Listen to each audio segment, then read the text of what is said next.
మీతో మాట్లాడడం నాకు చాలా సంతోషంగా ఉంది, చాలా మంచిగా ఉంది. I'm very happy to be here. నేను ఇక్కడ ఉండడము, మీతో కలిసి ఉండడం నాకు చాలా సంతోషంగా ఉంది. I will be very honest with you. నేను మిమ్మల్ని అందరినీ హృదయపూర్వకంగా గౌరవిస్తూ ఉన్నాను. Almost 7 years ago, 7 సంవత్సరాల క్రితము when JP invited me to come to India, Jayaprakash గారితో కలిసి భారతదేశానికి నేను వచ్చాను. I did not want to come. నేను రావాలని అనుకోలేదు. Not for the reason you would expect. నేను ఇక్కడికి వచ్చి మీ మధ్య మీకు ఉపయోగపడతానని నేను కోరుకోలేదు, అనుకోలేదు. My own country is burning. నా యొక్క దేశము, నా యొక్క ప్రదేశము, నా జన్మ ఖండము ఎంతో మండిపోతూ ఉన్నది. My own people hate God. నా సొంత ప్రజలు దేవుణ్ణి వ్యతిరేకిస్తూ ఉన్నారు. Our people are filled with drugs and hate and crime.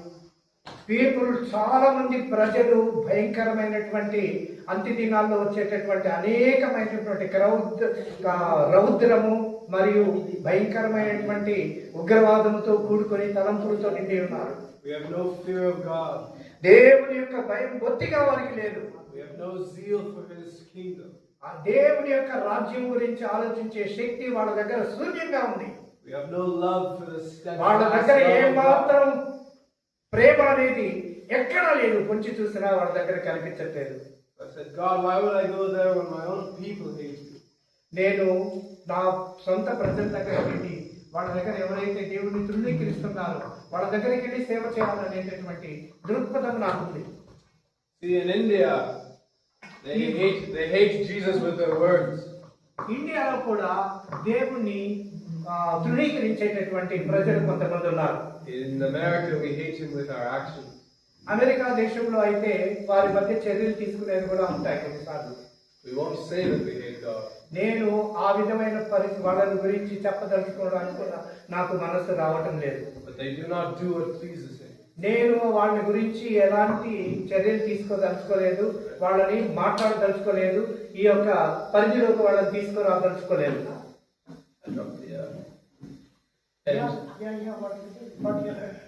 No problem. Please put it. I will do it. And Jesus says that he who loves me will obey my Father's command. ఎవరు దేవుడు అంటున్నాడు, నన్ను ఎవరైతే ప్రేమిస్తారో, నన్ను ఎవరైతే కనుగొంటారో, నా ఆజ్ఞలు పాటించిన వాళ్ళు నన్ను ప్రేమించు వారై ఉన్నారు. So this is part of what I want to speak about today. ఈ రోజు నేను ఒక పవర్ఫుల్ మెసేజ్ మీ ముందు పెట్టడానికి వచ్చాను. Only God can give a powerful message. Only దేవుడు మాత్రమే ఈ అద్భుతమైనటువంటి ఈ ప్రసంగం మనకి ఇవ్వగలడు. But with the little strength I have, I will give. చాలా మంది ఇక్కడ చాలా కొద్ది మంది మాత్రమే ఉన్నారు, అయినా కూడా నేను ఇంట్రెస్ట్ గా మీ మధ్యకి రావడం జరిగింది. Something I am learning with God right now. నేను కొద్దిగా మాత్రమే దేవునిలో తెలుసుకున్నాను కూడా. I once heard an old preacher say this. ఇక్కడికి వచ్చిన తర్వాత నేను చాలా మంది సేవకుల గురించి విన్నాను. So it's not my word. కానీ అది నా యొక్క పరిధి కాదు. I am not this wise yet. నేను అక్కడ ఆ నాలెడ్జ్ గురించి నాకు అంత పరిధి పెద్దగా లేదు. He said this. I do not ask someone if they are Christian. నేను ఎవరిని కూడా క్రైస్తవులా అని నేను ఎప్పుడు కూడా అడగలేదు. Many people say they are Christian. చాలా మంది నేను క్రైస్తవుడిని అని చెప్పుకుంటూ ఉంటారు. Yes, I am Christian. Yes sir, నేను దైవజనుడిని, నేను క్రైస్తవుడిని అని చెప్పుకుంటాను. If you ask most Americans, they will say, yes, I am Christian. America దేశంలో చూసినట్లయితే 90% అబౌవ్ మనకు తెలిసిన విషయం. Yes, we are Christian, I am Christian. I don't ask if someone is Christian anymore. మీరెవరిని కూడా క్రైస్తవుడా అని నేను అడగదలుచుకోలేదు. I ask them, does Christ live in you? దేవుడు నీతో నిలిచి ఉండిన ఎడల వారిని క్రైస్తవుడుగా నేను భావిస్తూ ఉన్నాను. Does Christ live in you? దేవుడు నీతో నిలిచి ఉన్నప్పుడు is your life his home? నీ యొక్క ఇల్లు అదే దేవుని ఇల్లు, నీ హృదయం. Are you the sanctuary of God? అందుకోసమే దేవుడు భూలోకానికి వచ్చాడు. Most people don't know how to answer that. చాలా మందికి ఇలాంటి విషయాల గురించి తెలియదండి. But this is most of what I want to speak about today. దాని గురించే నేను ఎక్కువగా మాట్లాడదలుచుకుంటున్నాను ఈ సమయంలో. It is Jonathan, correct? Jonathan? Yes, Jonathan. Jonathan asked what I would preach on today about a week ago. నేను Jonathan నన్ను అడిగాడు as a pastor గా, సార్ ఈ రోజు మీరు దేని గురించి మాట్లాడతారు అని. And so I went to pray. నేను ప్రార్థించుకున్నాను. And while I was praying, this is what I came. నేను ఈ సంఘాన్ని గురించి ప్రార్థిస్తున్నప్పుడు, what is the true Christian life?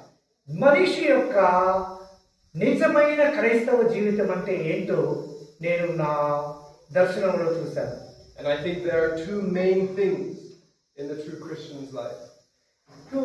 నిజమైనటువంటి జీవితాన్ని ఎవరైతే అవలంబిస్తూ ఉన్నారో వారే నిజమైనటువంటి క్రైస్తవులు. వాళ్ళు దేవునికి ఇష్టలై ఉన్నారు. And the first one is, does Christ live in you? ఒకటి ఏంటంటే దేవుడు నీలో నివసించాలి. And the second one, రెండవది is, do you live in Christ? నీ లైఫ్, నీ జీవితము దేవుడు క్రీస్తు మెచ్చేదిగా ఉండాలి. And I want to explore the scripture with you. నేను ఈ రోజు దాన్ని చాలా గొప్పగా విశదీకరించదలుచుకున్నాను. I want to show you the promises of God. నేను దేవుడికి దగ్గర ప్రమాణం చేయదలుచుకున్నాను. And my heart, నా యొక్క హృదయం, is that you would draw close to God in this. దేవునికి చాలా దగ్గరగా ఉండాలని కోరుకుంటూ ఉన్నాను. When I left in 2023, I first came to India. నేను మొట్టమొదటిసారిగా భారతదేశానికి 2023లో వచ్చాను. And like I said, I did not want to. ఆ తర్వాత నేను ఇక్కడికి రాదలుచుకోలేదు.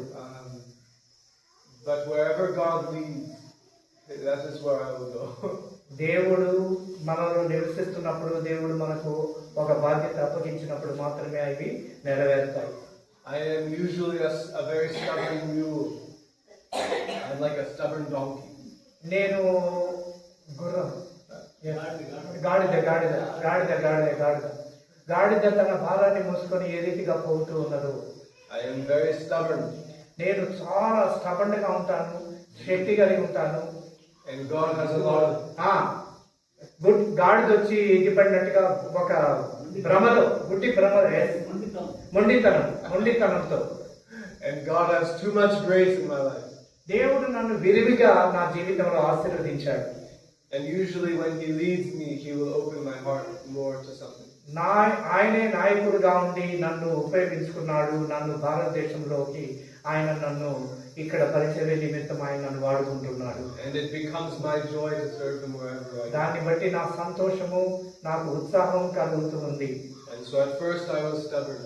కాబట్టి నేను కూడా స్టబర్న్ గా దేవుళ్ళో నిలబడదలుచుకున్నాను. దేవుళ్ళో నేను అప్పగించిన బాధ్యతను చేయదలుచుకున్నాను. And now I feel the love of God towards His people here. ఇది దేవుని యొక్క ఉద్దేశము, దేవుని యొక్క సంకల్పము, దేవుని యొక్క ప్రేమ అంటే ఏంటో నేను దీంట్లో చూస్తూ ఉన్నాను. So in love I want to give this to you.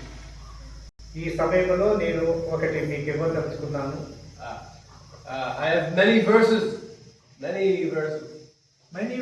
నేను చాలా వచనాలు, వాక్యాలు నేను చూశాను. The word of God is the most precious thing to me. దేవుని యొక్క వాక్యము చాలా బలమైనటువంటిది. And if He is not what you are hearing today, ఇప్పుడు దేవుడు నీ యొక్క మన యొక్క మొరలు ఆలకించడానికి సిద్ధంగా ఉన్నాడు. then I am speaking wrongly. ఒకవేళ నేను కానీ మాట్లాడేది కానీ ఒకవేళ రాంగ్ అయితే ఆయన చూస్తూ ఉన్నాడు. So I want to start with a few things before I get to my main point. నేను వెళ్ళడానికి ముందు, ప్రసంగంలోకి వెళ్ళడానికి ముందు కొన్ని విషయాలు మీతో పంచుకోవాలని అనుకుంటున్నాను. Every time God begins to display Himself, we should pay attention. దేవుని యొక్క దర్శనము ఎక్స్పోజ్ చేసుకోవడానికి, తెలుపుకోవడానికి ప్రతినిత్యము దేవుడు మనకు తోడుగా ఉంటూ ఉన్నాడు. When God shows us His heart, we should pay attention. దేవుడు తన హృదయంలో ఉన్నటువంటి మనల్ని గురించి ఆయన కలిగి ఉన్న యోచనలు మన మధ్య ఆలోచనలు పంచుకోవాలని చూస్తూ ఉన్నాడు. When He gives us His will, we should pay attention. ఆయన కొన్ని ఒక వాక్యం మనకి ఇస్తూ ఉన్నాడు. Deuteronomy chapter 6. ద్వితీయోపదేశ కాండము 6వ అధ్యాయం తీయండి. Deuteronomy chapter 6, verse 5. 6 verse 5. నీ పూర్ణ హృదయముతోను నీ పూర్ణాత్మతోను నీ పూర్ణ శక్తితోను నీ దేవుడైన యెహోవాను ప్రేమింపవలెను. Yeah, read verse 6. 6వ వచనం కూడా, నేను నీకు ఆజ్ఞాపించి ఈ మాటలు నీ హృదయములో ఉంచుకొనవలెను. The first thing God does with his people దేవుడు ఇలాంటి తలంపు మనల్ని గురించి కలిగి ఉండాలని, ఆయన వాక్యముతో నింపబడాలని, ఆయన ఆజ్ఞలు మనం పాటించాలని చూస్తూ ఉన్నాడు. when he brings them out of slavery. ఆయన ఒక విధమైనటువంటి బంధకములో మనం ఉండకూడదనేది దేవుని యొక్క ఉద్దేశము. And he gives them the law. దేవుడి యొక్క చట్ట ప్రకారము మనకు కొన్ని పొందుపరిచి ఇక్కడ ఉంచాడు. And he tells them to obey it. ఆయన చెప్పేది ఏంటంటే ఆయనకు మనము నిబద్ధతతో కూడుకుని ఆయనకు మనము ఒబే అయి ఉండాలి. అంటే మీకు తెలుసు already. To follow every word that he gives. కాబట్టి ప్రతి ఒక్క విషయంలో ప్రతి వాక్యమును అనుసరించి ఆయన్ని మనం ముందుకు ఆయనతో మనం పయనిస్తూనే ఉండాలి. But at this point in time, the law was outside of us. దేవుని యొక్క ఉద్దేశాన్ని బట్టి నేను ఈ టైంలో ఈ సమయంలో ఈ దేవుని యొక్క కొన్ని ఆజ్ఞల గురించి నేను మాట్లాడుతున్నాను. And God knew we would struggle to keep it. మీరు ఎంత బాధల్లో ఉన్నారో ఆ విషయం దేవునికి తెలుసు. So he promises something. ఆయన ఎప్పుడు కూడా ప్రమాణం చేస్తూ ఉన్నాడు. Deuteronomy chapter 30. 30వ అధ్యాయము ద్వితీయోపదేశకాండం 30వ అధ్యాయం తీయండి. Chapter 30 verse 6. 30వ అధ్యాయము 6వ వచనం చూడండి. మరియు నీవు బ్రతుకుటకై నీ పూర్ణ హృదయముతోను నీ పూర్ణాత్మతోను నీ దేవుడైన యెహోవాను ప్రేమించినట్లు నీ దేవుడైన యెహోవా తనకు లోబడుటకు నీ హృదయమునకును నీ సంతతి వారి హృదయమునకును సున్నతి చేయును. It's different. ఇది చాలా ప్రత్యేకంగా ఉంది చూడండి. The first verse we read, God said, you must do this. దేవుడు అంటున్నాడు మొదటిసారి, నా యొక్క ఆజ్ఞలు మీరు పాటించాలి, నా మాటలు గైకొనాలి. And in chapter 30, God said, I will make it so that you can do this. నేను మిమ్మల్ని ఏర్పాటు చేసుకుని ఉన్నాను కాబట్టి నా ఆజ్ఞలు మీరు పాటించాలని 30వ అధ్యాయంలో దేవుడు మాట్లాడుతూ ఉన్నాడు. He says, I know your heart. నేను మీ హృదయాంతరంగమును ఎరిగిన దేవుడను. There is no strength in you to love me rightly. దానికి మీ యొక్క స్థైర్యం ఎంతవరకు, మీ యొక్క జ్ఞానం ఎంతవరకు, మీ పరిధి ఎంతవరకు, మీ బలం ఎంతవరకు నాకు బాగా తెలుసు. And so God promises to help us with what he commanded us to do. దేవుడు ప్రమాణం చేస్తున్నాడు మనకు సహాయం చేయగలనని. He said, you will love me with all of your heart. మీరు నా ఆజ్ఞలు గైకొన్నవాడే నన్ను ప్రేమించేవాడు. And then I will clean your heart so you can love me me more. హృదయంలో ఉన్నటువంటి అసంబద్ధతో కూడుకున్నటువంటి కలుషితం అంతా శుద్ధి చేసి నిన్ను పరిపూర్ణమైనటువంటి క్రైస్తవుడిగా చేయదలుచుకున్నాను. The same thing we read in Deuteronomy chapter 13. ద్వితీయోపదేశకాండము 13వ అధ్యాయము అదే విషయాన్ని ఇక్కడ వ్రాసి ఉంటాడు చూడండి. Deuteronomy chapter 13 verse 4. 4వ వచనం చదువుతాం చూడండి. మీరు మీ దేవుడైన యెహోవాకు లోబడి ఆయనకే భయపడుడి, ఆయన ఆజ్ఞలను అనుసరించి ఆయన మాట విని ఆయనను సేవించి ఆయనను హత్తుకుని ఉండవలెను. What must I do? ప్రస్తుతం నేనేం చేయాలి? మనం ఏం చేయాలి? Fear God. దేవునికి భయపడాలి. Keep his commandments. ఆయన యొక్క ఆజ్ఞలు మన హృదయంలో దాచుకోవాలి. Obey his voice. ఆయన ఆజ్ఞలకు విధేయుడై మనం జీవించాలి. Serve him faithfully. మనం అంతా కూడా భయభక్తులతో ఆయనకి సేవ చేయవారమై ఉండాలి. And hold him. ఆయన్ని పట్టుకొని ఉండాలి. Hold fast to him. హత్తుకొని ఉండాలి. This is something God constantly says throughout scripture. అందుకే దేవుడు మనల్ని పిలుస్తూ ఉన్నాడు. మనం ఆ రీతిగా ఉండాలని దేవుని యొక్క ఉద్దేశమై ఉంటూ ఉన్నది. That our main purpose in this life. కాబట్టి మన జీవితంలో ఏదైనా ప్రత్యేకమైన ప్రధానమైన అంశం ఏదైనా ఉన్నదంటే అది ఇదే. Is to cling to God. నీ యొక్క హృదయాన్ని దేవుని ముందు సరి చేసుకోవాలి, దీన్ని పరిశుద్ధపరచుకోవాలి. We see this in Jeremiah, I think chapter 13. But all throughout scripture. యిర్మీయా గ్రంథము 13వ అధ్యాయంలో కూడా మనం దీన్నే చూస్తాము. We find God tell his people to cling to him. అక్కడ దేవుడి ఏం చేస్తున్నాడు? మిమ్మల్ని మీరు పరిశుద్ధపరచుకొనుడి అని చెప్తున్నాడు. This was our command. ఇది ఆయన యొక్క ఉద్దేశము, ఆయన యొక్క ఆజ్ఞ అయి ఉంటూ ఉన్నది. This was God establishing his desire. దేవుడు కోరిక ఏంటంటే ఆయన యొక్క సామ్రాజ్య నిమిత్తం పరిశుద్ధాన్ని విస్తరింప చేయాలనేదే ఆయన కోరిక. నిజమైన క్రైస్తవులుగా చేయాలనే ఉద్దేశమే ఆయన కోరిక. But he knew he could not do it. ఆయనకి తెలుసు, కానీ నువ్వు మాత్రం దాన్ని ప్రయత్నించటలేదు. So what does God promise to us? దేవుడు ఏమి ప్రమాణం చేశాడో మనం చూస్తాం. He promises to take our heart. Let's go to Jeremiah. ఇర్మియా I think chapter 32. చాప్టర్ 32 32వ అధ్యాయము Chapter 32, verse 40. వర్స్ 40 40వ వచనాన్ని ఒకసారి చూడండి. 40వ వచనము, నేను వారికి మేలు చేయుట మానకుంటున్నట్లు నిత్యమైన నిబంధనలు వారితో చేయుచున్నాను. వారు నన్ను విడవకుంటున్నట్లు వారి హృదయములలో నా ఎడల భయభక్తులు పుట్టించెదరు. Wonderful message. Wonderful. Verse 41, one of my favorite verses in all of Scripture. నాకు ఇష్టమైనటువంటి ఒక వాక్యం ఇక్కడ ఉన్నది 41వ వచనంలో. అది ఏమిటనగా, వారికి మేలు చేయుటకు వారి యందు ఆనందించుచున్నాను. నా పూర్ణ హృదయముతోను నా పూర్ణ ఆత్మతోను ఈ దేశములో నిశ్చయముగా వారిని నాటెదను. Hallelujah. Hallelujah.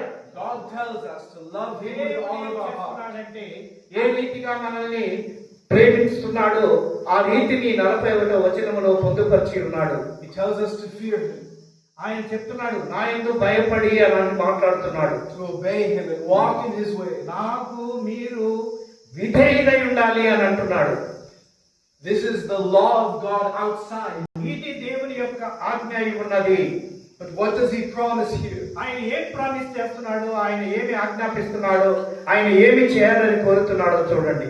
He said this, I will take what I have commanded you. నేను మిమ్మల్ని కమాండ్ అంటే నా యొక్క ఆజ్ఞలు పాటించాలనే ఉద్దేశంతోటి మిమ్మల్ని అందరినీ కూడా జారీ చేస్తున్నాడు, ఉత్తర్వులు జారీ చేస్తున్నాను అంటున్నాడు. I will put it inside of you. అప్పుడు నేను నీ హృదయంలో నివాసము చేస్తాను. I will put my law inside of you. నా యొక్క ఆజ్ఞను నీ హృదయంలో పొందుపరుచుకో ఉండాలి. I will put my fear inside of you. నా గురించినటువంటి భయము లోపల మీరు భయభక్తులు కలిగి ఉండాలి హృదయంలో. This is one of the greatest promises God ever gave to us. ఇది ఒక ప్రత్యేకమైనటువంటి దేవుని యొక్క ప్రమాణం అయి ఉంటూ ఉన్నది. Because we see this more in Ezekiel chapter. ఎక్కువగా చూస్తాం ఎహెజ్కేలు గ్రంథాన్ని ఒకసారి చూద్దాం. Ezekiel chapter 36. ఎహెజ్కేలు గ్రంథము చాప్టర్ 36వ వచనం ఒకసారి చూద్దాం. Verse 26. వర్స్ 26వ వచనాన్ని. హిజ్కియా 36 yes verse 26. నూతన స్వభావం మీకు కలుగజేసేదను. రాతి గుండె మీలో నుండి తీసివేసి మాంసపు గుండెను మీకు ఇచ్చేదను. 36 verse 26. Yes. 26 No, 36. 36 చూడండి, చదువుతున్నాను. నూతన హృదయము మీకు ఇచ్చేదను, నూతన స్వభావము మీకు కలుగజేసేదను. రాతి గుండె మీలో నుండి తీసివేసి మాంసపు గుండెను మీకు ఇచ్చేదను. ఎంత గొప్ప ప్రమాణమో చూడండి. He promises to give a new heart. దేవుడు ఇవ్వడానికి హృదయంలో నిర్ణయించుకుని ఉన్నాడు. He promises to give a new spirit. ఆయన యొక్క శక్తిని కూడా మీకు ఇవ్వడానికి సిద్ధంగా ఉన్నాడు. He promises to circumcise our hearts. ఆయన యొక్క హృదయములో నీ యొక్క హృదయము నూతనంగా మార్చబడాలనేది ఆయన ఉద్దేశము. అది నూతన పరచబడింది నీకు ఇవ్వాలని దేవుని యొక్క ఉద్దేశము. Here is a question for you. ఈ రోజు నేను మిమ్మల్ని ఒక ప్రశ్న వేస్తున్నాను. What was circumcision?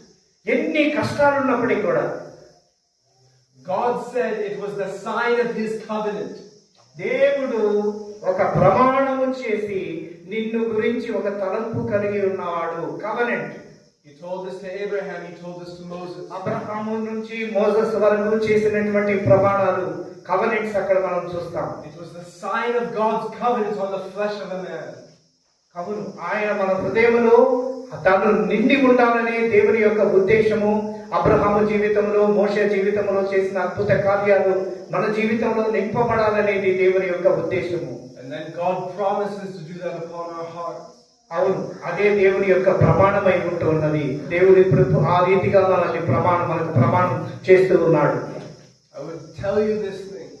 నేను ఇప్పుడు చెప్తున్నాను ఈ విషయము. This is one of our greatest needs in this life. ఇది ఒక ప్రత్యేకమైనటువంటి గొప్ప కార్యము.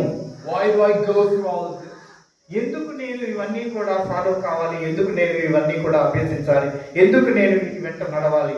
Because this is exactly what Christ came to fulfill. ఇదే మనల్ని నిజమైన క్రైస్తవత్వం కోసం మనం పరిగెత్తేటట్టు చేస్తుంది. He came to clean the people of God. ఆయన వచ్చింది ప్రజల యొక్క హృదయాలని మలినాన్ని పూర్తి శుభ్రం చేయడానికి వచ్చాడు ఆయన. God had promised his people. దేవుడు తన ప్రజలకు ఆజ్ఞాపిస్తూ ఉన్నాడు. If you read through the Psalms, ఇప్పుడు ఆయన we don't have to right now, but if you read them, మీరు కీర్తనలు మొత్తం చదివినట్లయితే one thing you will find in the Psalms, మీరు ఒక విషయం తెలుసుకోవచ్చు. ఆ కీర్తనల గ్రంథంలో they're constantly crying to God. దేవుని యొక్క ప్రమాణాన్ని బట్టి, దేవుని యొక్క ఉద్దేశాన్ని బట్టి మనం ఆయన దగ్గర ఆరాధించే వారముగా ఉంటూ ఉండగా They're constantly crying for God to clean them. ఆయన్ని మనం విన్నవించుకోవాలి, ఏడవాలి, బాధపడాలి, మనం సిగ్గుపడాలి, తలదించుకోవాలి. ఎందుకో తెలుసా? మన మలినాన్ని కడుగుకొనుటకు ఆయన మనం మోకరిల్లాలి.